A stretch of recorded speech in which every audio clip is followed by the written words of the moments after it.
आइए सुनते हैं सुभद्रा कुमारी चौहान की कहानी राही। तेरा नाम क्या है? राही।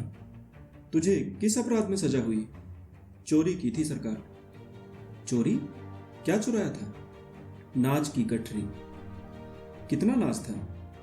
होगा 5-6 सेर। और सजा कितने दिन की है? साल भर की। तो तूने चोरी क्यों की? मजदूरी करती तब भी तो दिन भर में 3-4 आने पैसे मिल जाते। हमें मजदूरी नहीं मिलती सरकार। हमारी जाति मांगरौरी है। हम केवल मांगते खाते हैं और भीख ना मिले तो फिर चोरी करते हैं। उस दिन घर में खाने को नहीं था। बच्चे भूख से तड़प रहे थे। बाजार में बहुत देर तक मांगा। बोझा ढोने के लिए टोकरा लेकर भी बैठी रही, पर कुछ न मिला। सामने किसी का बच्चा रो रहा था। उसे देखकर मुझे अपने भूखे बच्चों की याद आ गई। वहीं पर किसी की नाज की गठरी रखी हुई थी। उसे लेकर भागी ही थी कि पुलिस वाले ने पकड़ लिया। अनीता ने एक ठंडी सांस ली।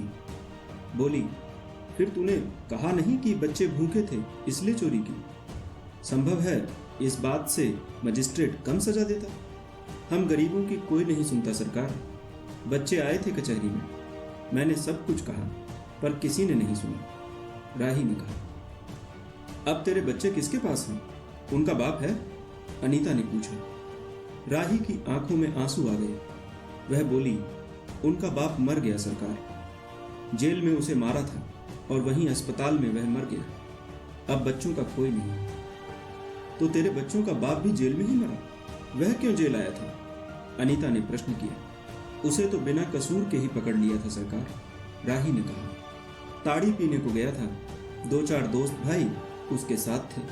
मेरे घर वाले का एक वक्त पुलिस वाले से झगड़ा हो गया था। उसी का बदला उसने लिया। 109 में उसका चालान करके साल भर की सजा दिला दी। वहीं वह मर गया। अनीता ने एक दीर्घ निश्वास के साथ कहा, अच्छा जा, अपना काम कर। राही चली गई। अनीता सत्याग्रह करके जेल आई थी। पहले उसे B क्लास दिया था, फिर उसके घर वालों ने लिखा पढ़ी करके उसे A क्लास दिलवा दिया। अनीता के सामने आज एक प्रश्न था। वह सोच रही थी कि देश की दरिद्रता और इन निरीह गरीबों के कष्टों को दूर करने का कोई उपाय नहीं है। हम सभी परमात्मा की संतान हैं, एक ही देश के निवासी। कम से कम हम सबको खाने पहनने का समान अधिकार है ही। फिर यह क्या बात है कि कुछ लोग तो बहुत आराम से रहते हैं और कुछ लोग पेट के अन्न के लिए चोरी करते हैं। उसके बाद विचारक की अदूरदर्शिता के कारण या सरकारी वकील के चातुर्यपूर्ण जिरह के कारण छोटे छोटे बच्चों की माताएं जेल भेज दी जाती हैं। उनके बच्चे भूखों मरने के लिए छोड़ दिए जाते हैं। एक ओर तो यह कैदी है जो जेल आकर सचमुच जेल जीवन के कष्ट उठाती है, और दूसरी ओर हैं हम लोग जो अपनी देशभक्ति और त्याग का ढिंढोरा पीटते हुए जेल आते हैं। हमें आमतौर से दूसरे कैदियों के मुकाबले में अच्छा बर्ताव मिलता है, फिर भी हमें संतोष नहीं होता। हम जेल आकर A और B क्लास के लिए झगड़ते हैं। जेल आकर ही हम कौन सा बड़ा त्याग कर देते हैं। जेल में हमें कौन सा कष्ट रहता है, सिवाय इसके कि हमारे माथे पर नेतृत्व की सील लग जाती है। हम बड़े अभिमान से कहते हैं, यह हमारी 4थी जेल यात्रा है, यह हमारी 5वीं जेल यात्रा है, और अपनी जेल यात्रा के किस्से बार बार सुना कर आत्मगौरव अनुभव करते हैं। तात्पर्य यह कि हम जितनी बार जेल जा चुके होते हैं उतनी ही सीढ़ी हम देशभक्ति और त्याग से दूसरों से ऊपर उठ जाते हैं। और इसके बल पर जेल से छूटने के बाद कांग्रेस को राजकीय सत्ता मिलते ही हम मिनिस्टर, स्थानिक संस्थाओं के मेंबर और क्या क्या हो जाते हैं। अनीता सोच रही थी, कल तक जो खद्दर भी न पहनते थे, बात बात पर कांग्रेस का मजाक उड़ाते थे। कांग्रेस के हाथों में थोड़ी शक्ति आते ही वे कांग्रेस भक्त बन गए, खद्दर पहनने लगे, यहां तक कि जेल में भी दिखाई पड़ने लगे। वास्तव में यह देशभक्ति है या सत्ता भक्ति? अनीता के विचारों का तांता लगा हुआ था। वह दार्शनिक हो रही थी। उसे अनुभव हुआ जैसे कोई भीतर ही भीतर उसे काट रहा हो। अनीता की विचारावली अनीता को ही खाई जा रही थी। उसे बार बार यह लग रहा था कि उसकी देशभक्ति सच्ची देशभक्ति नहीं वरन मजाक है। उसे आत्मग्लानि हुई और साथ ही साथ आत्मानुभूति भी। अनीता की आत्मा बोल उठी, वास्तव में सच्ची देशभक्ति तो इन गरीबों के कष्ट निवारण में है। ये कोई दूसरे नहीं, हमारी ही भारत माता की संतानें हैं। इन हजारों लाखों भूखे नंगे भाई बहनों की यदि हम कुछ भी सेवा कर सकें, थोड़ा भी कष्ट निवारण कर सकें, तो सचमुच हमने अपने देश की कुछ सेवा की। हमारा वास्तविक देश तो देहातों में ही है। किसानों की दुर्दशा से हम सभी थोड़े बहुत परिचित हैं, पर इन गरीबों के पास ना घर है ना द्वार।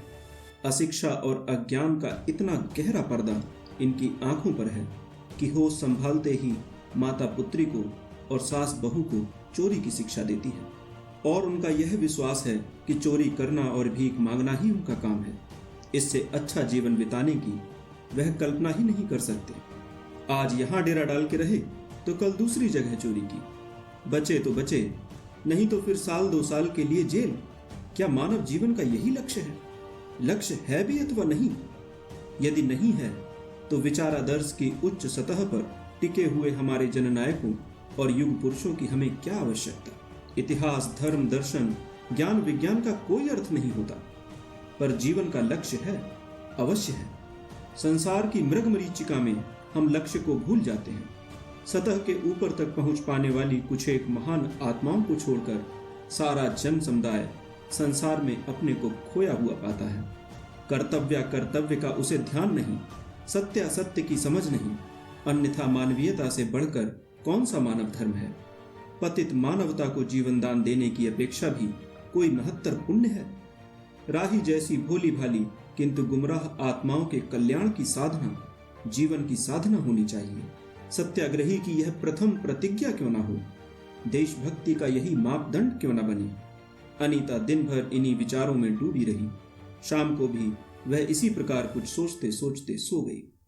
रात में उसने सपना देखा कि जेल से छूटकर वह इन्हीं मांगरोरी लोगों के गांव में पहुंच गई है। वहां उसने एक छोटा सा आश्रम खोल दिया है।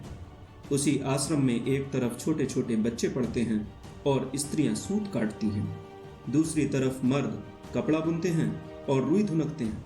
शाम को रोज उन्हें धार्मिक पुस्तकें पढ़कर सुनाई जाती हैं और देश में कहाँ क्या हो रहा है यह सरल भाषा में समझाया जाता है। वही भीख मांगने और चोरी करने वाले आदर्श ग्रामवासी हो चले हैं। रहने के लिए उन्होंने छोटे छोटे घर बना लिए हैं। राही के अनाथ बच्चों को अनीता अपने साथ रखने लगी है। अनीता यही सुख स्वप्न देख रही थी। रात में वह देर से सोई थी। सुबह 7 बजे तक उसकी नींद न खुल पाई। अचानक स्त्री जेलर ने आकर उसे जगा दिया और बोली, आप घर जाने के लिए तैयार हो जाइए, आपके पिता बीमार हैं, आप बिना शर्त छोड़ी जा रही हैं। अनीता अपने स्वप्न को सच्चाई में परिवर्तित करने की एक मधुर कल्पना ले घर चली गई।